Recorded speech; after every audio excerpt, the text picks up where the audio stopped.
الحمد لله رب العالمين والصلاة والسلام على سيد الأنبياء والمرسلين محمد وعلى آله وأصحابه أجمعين. أما بعد،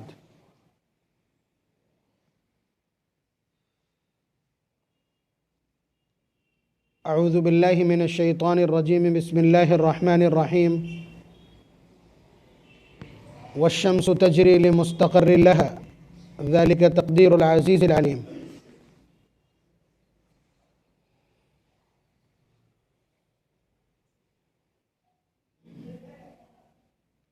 وقال تعالى: هو الذي جعل الشمس ضياء والقمر نورا وقدره منازل لتعلموا عدد السنين والحساب ما خلق الله ذلك إلا بالحق يفصل الآيات لقوم يعقلون. وقال النبي صلى الله عليه وسلم: من تشبه بقوم فهو منهم. وقال عليه الصلاة والسلام: من سود مع قوم فهو معهم. وقال: من كثر سواد قوم فهو منهم، او كما قال صلی اللہ علیہ وسلم.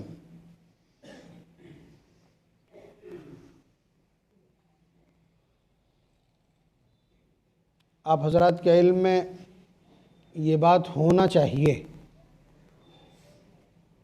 نہیں ہے تو آپ یہ سمجھ لیجئے کہ یہ آپ کے ایمان کا حصہ ہے.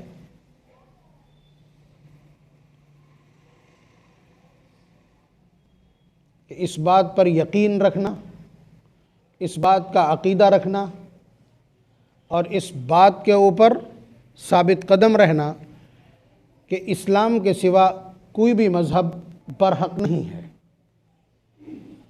اسلام کے سوا کسی اور نظام ہدایت یا نظام عمل پر عمل کرنے والا، عمل درآمد کرنے والا راہ راست پر نہیں کہلائے گا، جنت تک نہیں پہنچ سکتا.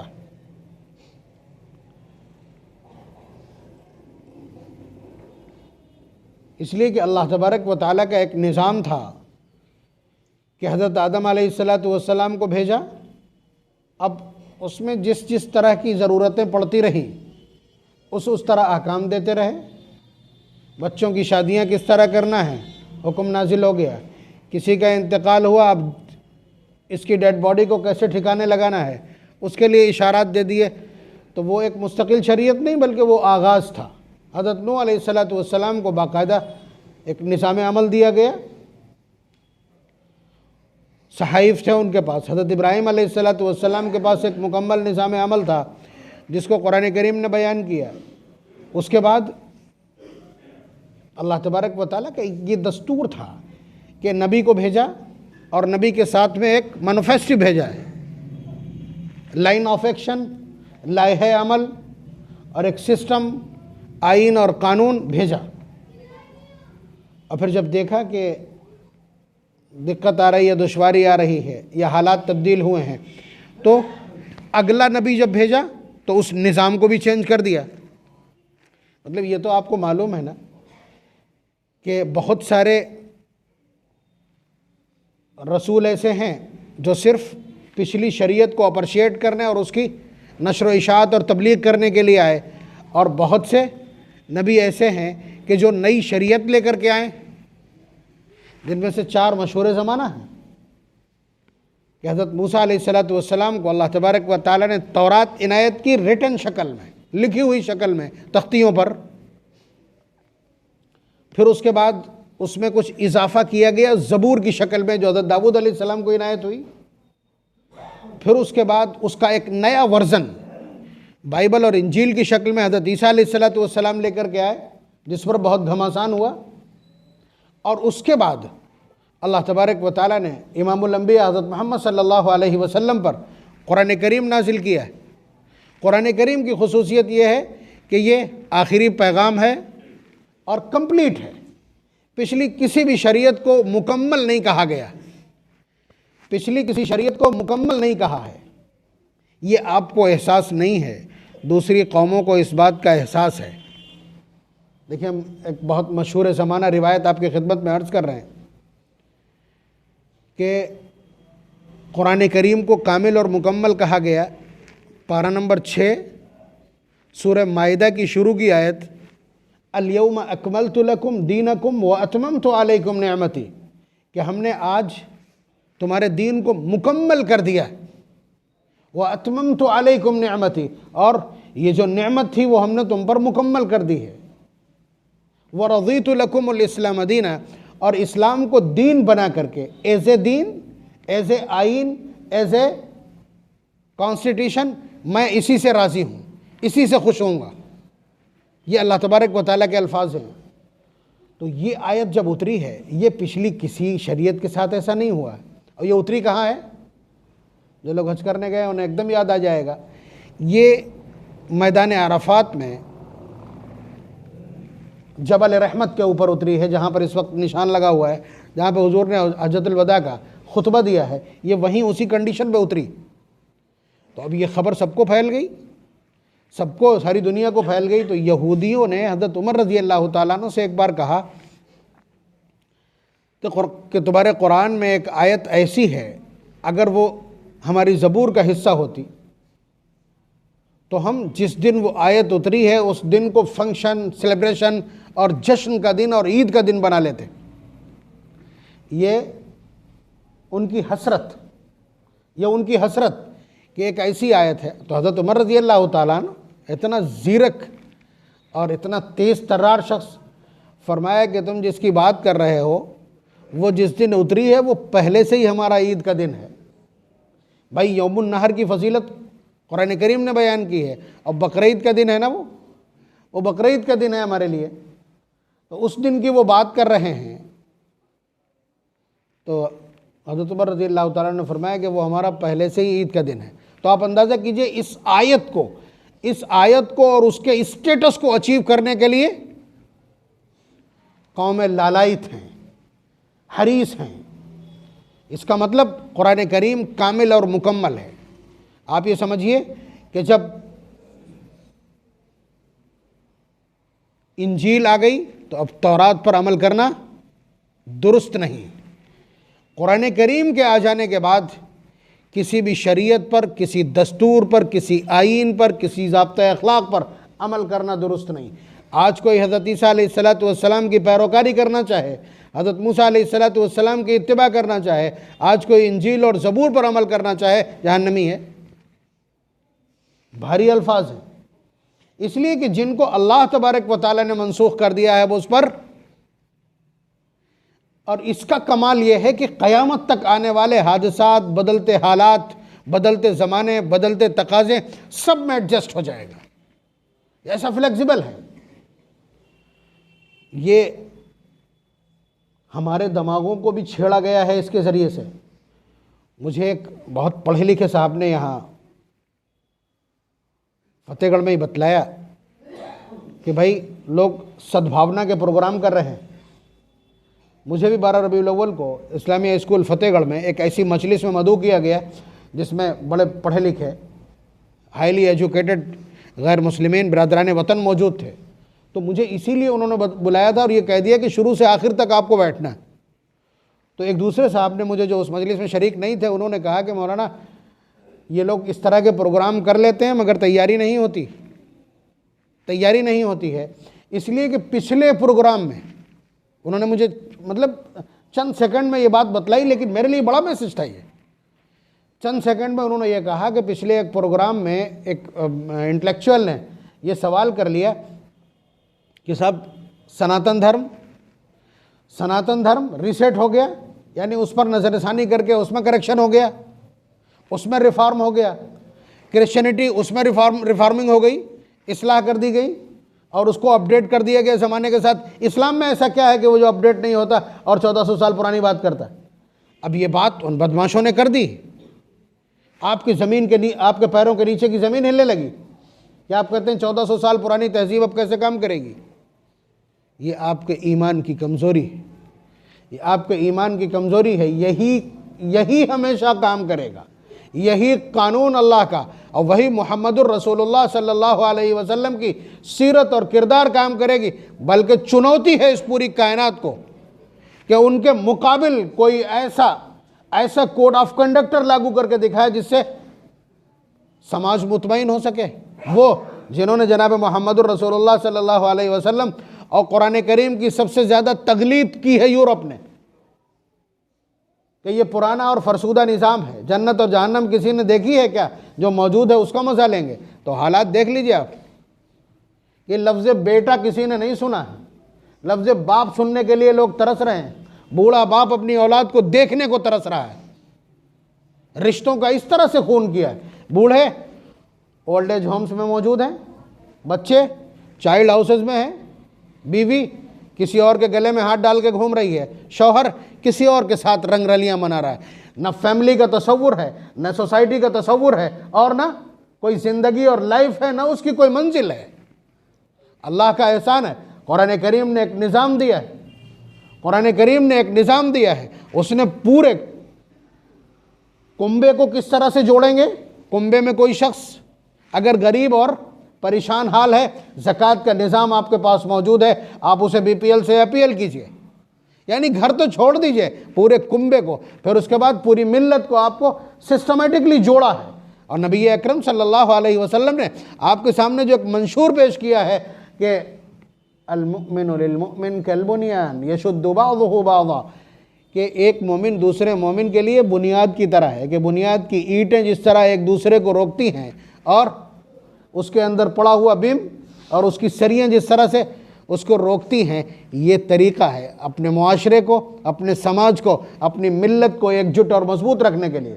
وہ اپنا گھر نہیں بچا پا رہے ہیں، ہم پوری ملت کو ایک رڈار پر رکھنا چاہتے ہیں۔ منشور تو کم از کم ہے، ہم ناکام ہیں یہ کرنے میں وہ الگ بات ہے، لیکن منشور ہمارے پاس ہے۔ ہمارا کوئی غیر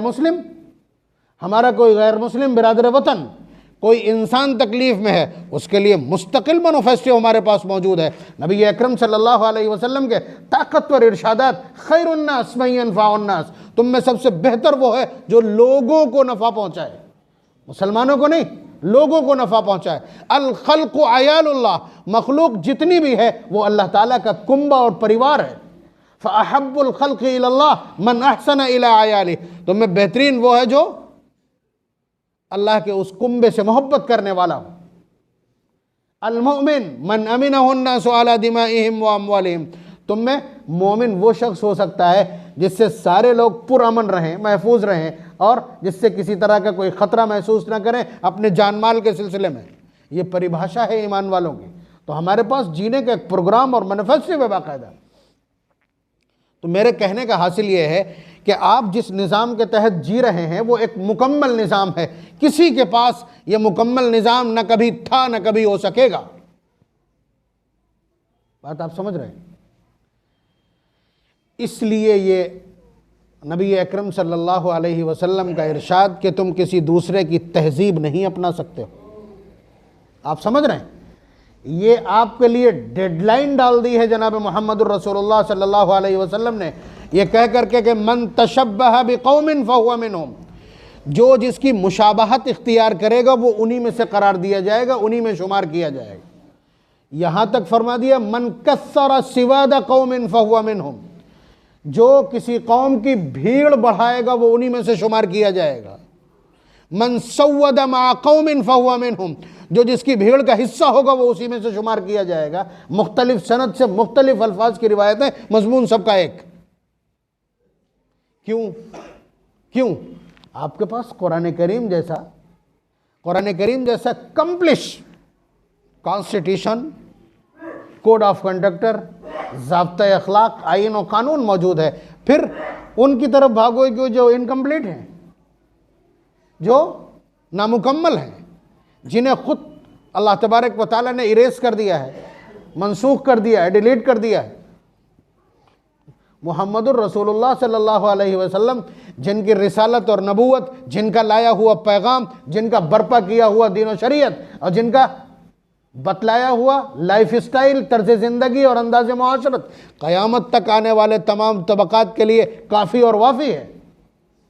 ان دونوں سرچشموں کو چھوڑ کر کے آپ کسی فرسودہ نظام کو اگر اپناؤ گے تو یہ غیرت کی بات ہے۔ اللہ اور اس کے رسول کی غیرت کو ٹھیس لگے گی کہ اتنا طاقتور نظام دینے کے بعد بھی یہ غیروں کی طرف بھاگ رہے ہیں، ان کی طرف بھاگ رہے ہیں جنہیں مشرک اور کافر کہا جاتا ہے۔ جن کے نظام کو منسوخ کیا جا چکا ہے، ختم کیا جا چکا ہے۔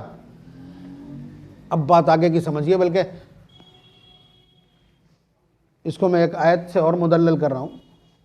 آپ اگر یہ کہنے پر آمادہ ہوں، آپ کے دل میں کہیں یہ کسک ہو، جو لوگ غور سے سن رہے ہیں، ورنہ جو لوگ یہ سنتے ہیں کہ یہ باجا تو روزانہ بجتا ہے، ان کے لیے تو کوئی مسئلہ نہیں، لیکن جو غور سے سنتے ہیں انہیں چیزیں سمجھ میں آتی ہیں۔ آپ یہ کہیں کہ تورات بھی تو اللہ تعالیٰ کا کلام ہے، اور انجیل بھی تو اللہ تبارک و تعالیٰ کی بھیجی ہوئی کتاب ہے، زبور بھی اللہ تعالیٰ کی بھیجی ہوئی کتاب ہے، ابراہیم علیہ السلام کے صحائف بھی اللہ تبارک و تعالیٰ کے عنایت کردہ ہیں، موسیٰ علیہ السلام کو جو تورات کے علاوہ صحائف ملے وہ بھی تو وہیں سے آئے ہیں، حضرت شیس علیہ السلام کو جو صحائف ملے وہ بھی تو وہی ہیں۔ ان میں اگر کوئی اچھی بات ہو تو اسے اپنا لینے میں کیا دقت ہے؟ تو یہ آپ زیادہ اچھا جانتے ہیں یا آپ کا پروردگار بہتر جانتا ہے؟ تو آپ کے پروردگار نے کہہ دیا کہ زندگی اب اس طرح سے گزرے گی، اس طرح سے نہیں، تو اس کے بعد بھی آپ کے عقل کے استعمال کی گنجائش بچتی ہے کیا؟ آپ کو یہ لگتا ہوگا کہ میں نے یہ جواب اپنی عقل سے دیا۔ پارہ نمبر 21 کے صفحے کی سب سے آخری نیچے کی آیت ہے، اولم یکفہم انا انزلنا علیک الکتاب یتلی علیہم ان فی ذلک لرحمۃ وذکری لقوم یؤمنون۔ یہ آیت کیسے اتری ہے؟ حضرت عمر رضی اللہ تعالیٰ عنہ کا یہودیوں کے بڑے بڑے عالموں کے پاس بیٹھنا تھا۔ مدینہ منورہ کے یہودی جو 3 قبائل رہتے تھے، بنو نذیر، بنو قریظہ، بنو قینقاع، بڑے بڑے قبائل تھے یہودیوں کے، ان میں بڑے بڑے پڑھے لکھے تورات کے بہت ماہر لوگ موجود تھے، حضرت عبداللہ ابن سلام جیسے لوگ، تو وہاں اٹھتے بیٹھتے تھے۔ تو وہاں کچھ چیزیں، جیسے آپ لوگوں کو کہیں کوئی شعر اچھا لگ جاتا تو آپ لکھ لیتے ہیں، کہیں کوئی مسئلہ اچھی لگ جاتی ہے آپ اٹھا کر کے لکھ لیتے ہیں۔ تو حضرت عمر رضی اللہ تعالیٰ عنہ نے کچھ چیزیں تورات کی سنی اور نوٹ کر لیں۔ اس کے بعد حضور کی خدمت میں آ کر کے کہا کہ اللہ کے رسول، میں نے تورات سنی تھی اور اس میں سے کچھ چیزیں میں نے نوٹ کر لیں۔ تو اتنا سننے کے بعد نبی اکرم صلی اللہ علیہ وسلم کا چہرہ غصے سے سرخ ہو گیا۔ دیکھیے جو بات میں عرض کر رہا ہوں یہ وہی ہے۔ چہرہ سرخ کب ہوتا ہے؟ جب غیرت کو ٹھیس لگتی۔ سمجھ رہے ہیں آپ؟ نبی اکرم صلی اللہ علیہ وسلم کا چہرہ مبارک سرخ ہو گیا، اور اس کے بعد حضور نے فرمایا، کیا میں جو روشن شریعت لے کر کے آیا ہوں وہ تمہارے لیے ناکافی ہے کہ تمہیں تورات کی ضرورت پڑ گئی؟ الفاظ دیکھیے گا آپ، یہ حضور کے الفاظ ہیں حضرت عمر رضی اللہ تعالیٰ عنہ کے جواب میں۔ حضرت عمر رضی اللہ تعالیٰ عنہ کو فارمولہ آتا ہے کہ حضور کو جب کسی وقت کسی وجہ سے انقباض ہوتا ہے، غصہ آتا ہے، تو وہ دو زانوں بیٹھ کر کے اور کیا کہنا شروع کرتے ہیں؟ رضیت باللہ ربا وبالاسلام دینا وبمحمد نبیا صلی اللہ علیہ وسلم۔ یہ منتر ہے، یہ صحابہ کا یہ اعتراف شکست ہے۔ گھٹنے رکھ کر کے وہ یہ کہتے ہیں کہ ہم راضی اور خوش ہیں۔ رضیت باللہ ربا، اللہ کو اپنا رب اور پالنہار مان کر کے، وبالاسلام دینا، اور اسلام کو اپنا دین سمجھ کر کے، وبمحمد نبیا صلی اللہ علیہ وسلم، اور حضرت محمد صلی اللہ علیہ وسلم کو اپنا نبی مان کر کے ہم بالکل مطمئن ہیں، میں اس کے سوا کسی چیز کی ضرورت نہیں ہے۔ تو حضور کو جب کبھی اس حالت میں دیکھا، غیرت کی وجہ سے آپ کا چہرہ تمتمایا ہوا ہے، تو فوراً یہ لوگ پڑھنا شروع کر دیتے ہیں۔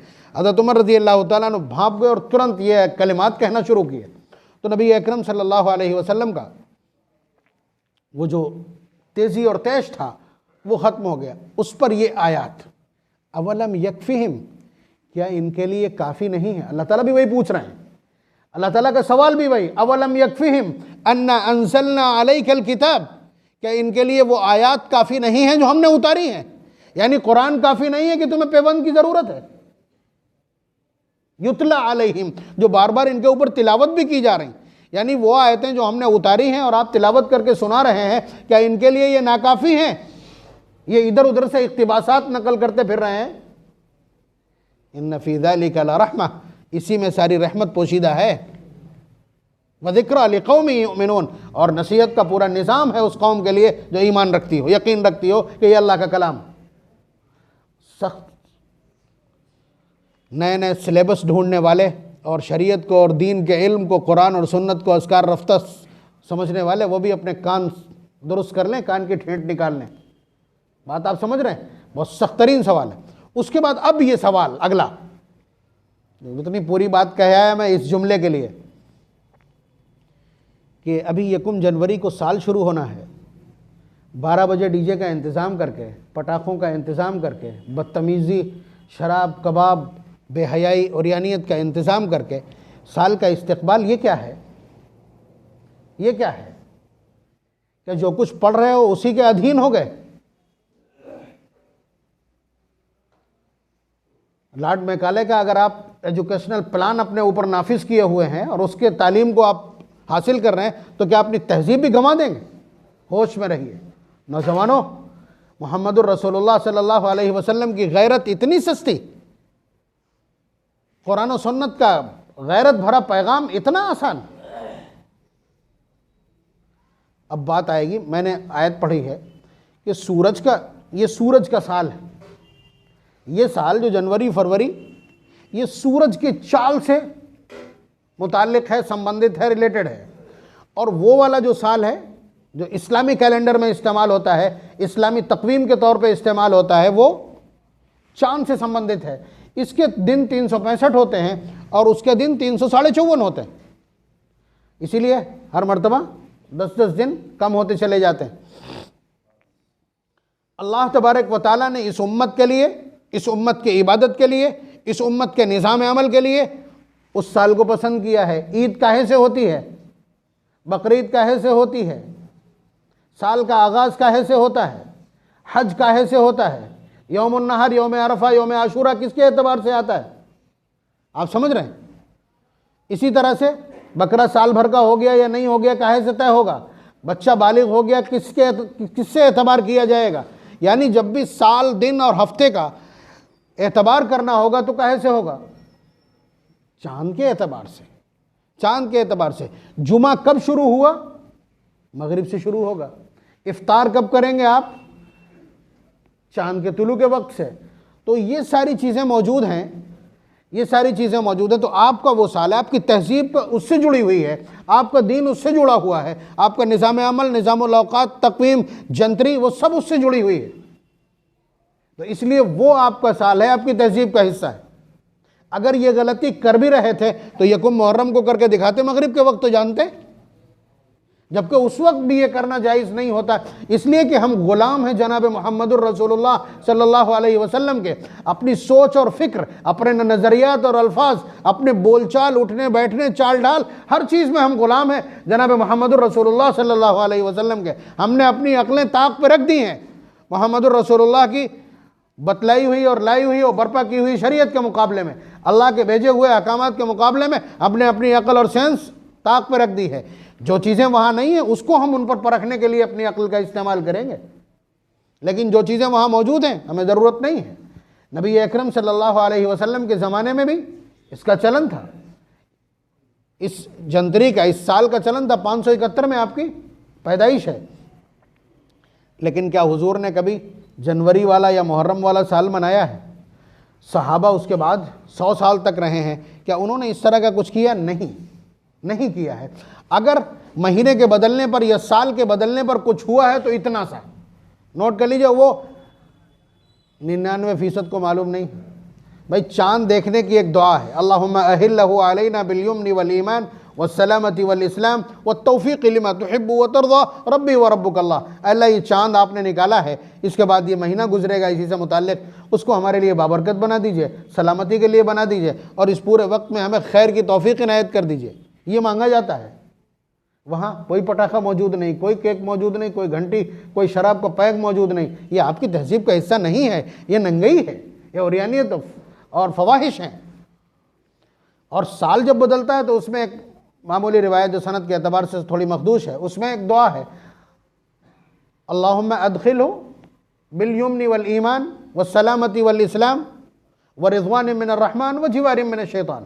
نیا سال جب شروع ہو تو یہ دعا پڑھنے کا روایات میں تذکرہ ہے، لیکن یہ سب کچھ آپ کے سال جس سے آپ کی تہذیب وابستہ ہے۔ اس سال کے شروع میں بھی اگر آپ یہ دعا پڑھنا چاہیں تو پڑھ سکتے ہیں، حالانکہ منقول نہیں ہے، لیکن ہاں یہ سال بھی اللہ تبارک و تعالیٰ کے نظام سے جڑا ہوا مگر آپ کی تہذیب کا حصہ نہیں ہے۔ آپ نے ان کی دیکھا دیکھی جو یہ بدتمیزی کی ہے اور بدتمیزی کو جو اپنایا ہے، یہ کتنا نقصان دہ ہے۔ یہ اللہ اور اس کے رسول کی غیرت کو ٹھیس پہنچانے والا ہے، اللہ تبارک و تعالیٰ کے نظام کو اور محمد الرسول اللہ صلی اللہ علیہ وسلم کے نظام کو اور اپنی مضبوط اور مستحکم تہذیب کو فرسودہ قرار دینے، ناکارہ قرار دینے یا احساس کمتری میں قوم اور ملت کو مبتلا کرنے کی حرکت ہے۔ ہم لیڈ کرتے ہیں سماجیات میں، سوسائٹی میں، سوشل سسٹم میں، ہم اس پوری کائنات کو لیڈ کرتے ہیں نظام کے اعتبار سے۔ ہمارا اپنا جو کرتوت ہیں ہمارے، وہ اس قابل تو نہیں ہے، یہ دعویٰ کرنے لائق تو نہیں ہے۔ ہمارے جو اعمال ہیں، ہمارا جو چال و چلن ہے، ہماری جو معاشرت ہے، ہمارا جو لائف اسٹائل ہے، اس اعتبار سے بے شک ہم اس کنڈیشن میں نہیں ہے کہ یہ اعلان کریں کہ ہم تہذیب کے سرمور ہیں، ہم کلچر اور ثقافت اور تمدن میں ساری دنیا سے عالی مرتبت ہیں۔ صحابہ کو یہ حق ہے، وہ کہہ سکتے ہیں، وہ کہہ سکتے ہیں، اس لیے کہ انسانیت ان کے یہاں اتنی رچی بسی ہے کہ ایک سری کا سالن ادھر سے چل کے 7 یا 11 گھروں میں چکر لگا کر کے اور واپس اسی گھر میں آ جاتا ہے۔ اس سے نبض پتہ چلتی ہے کہ انسانیت اور انسانیت کا درد اور احساس کتنا حاوی ہے ان پر، کہ ایک آدمی کا کھانا ہے اور مہمان بھی موجود ہے اور خود بھی موجود ہے، چراغ سنبھالنے کے بہانے بجھا دیتے ہیں اور اس کے بعد سارا کھانا مہمان کو کھلا دیتے ہیں، اسے احساس بھی نہ ہو اور کسی کو پتہ بھی نہ چلے، مگر وہ پالنہار تو جانتا ہے، وہ اپنے نبی کو خبر کر دیتا ہے وَيُؤْثِرُونَ عَلَىٰ أَنفُسِهِمْ وَلَوْ كَانَ بِهِمْ خَصَاصَةٌ، کہ تیرے شاگرد بہت باکمال ہیں، بہت باکمال ہیں، کہ تنگ دست بھی ہوتے ہیں مگر دوسروں کا خیال رکھتے ہیں۔ پیاسا مر جاتا ہے، مجاہد ٹکڑے ہیں اس کے جسم کے، اسے پانی کے ایک گھونٹ کی ضرورت ہے، لیکن اس کے پاس جب پانی آتا ہے تو دوسرا پکارتا ہے تو وہ اپنے پر دوسرے کو ترجیح دیتا ہے۔ وہ کہہ سکتے ہیں، اور اس تہذیب کی بنیاد پر ہم یہ کہہ سکتے ہیں کہ ہم تہذیبوں میں پیشوائی کر سکتے ہیں۔ ہماری جو تہذیب ہے، انسانیت کا جو درد ہمارے پاس ہے، انسانی خدمت کا اور انسانیت کی خدمت کا جو نظام عمل ہمارے پاس ہے، وہ یہ کائنات کبھی پیدا ہی نہیں کر سکتی، برپا کرنا دور کی بات۔ تو اس لیے اللہ اور اس کے رسول کی غیرت کو ٹھیس نہ پہنچائے، یہ نوجوان نسل ہوش و حواس میں رہے۔ اگر کوئی دستور ملا ہے تو اس دستور کے مطابق چلنے کی کوشش کریں، اس لیے کہ اللہ تبارک و تعالی ہماری ہر چیز پر قادر ہیں۔ وہ جب چاہیں گے ہماری بتی گل کر دیں گے، جب چاہیں گے زندگی کو کامیاب بنا دیں گے، جب چاہیں گے جو چاہیں گے وہ کر دیں گے، وہ جو چاہیں گے وہی ہم کھا سکیں گے۔ تو جب اتنا قابو اللہ تبارک و تعالیٰ کو ہے تو ان کی قدرت، ان کی تعلیمات اور ان کے احکامات کا لحاظ رکھنا یہ ہماری مجبوری بھی ہے اور ہماری ذمہ داری بھی۔ اللہ تبارک و تعالیٰ ہم سب کو عمل کی توفیق نصیب فرمائے، اپنی شریعت، اپنی تہذیب کا ہمیں پاسبان و پاسدار اور رکھوالا بنائے، اور دوسروں کی تہذیب پر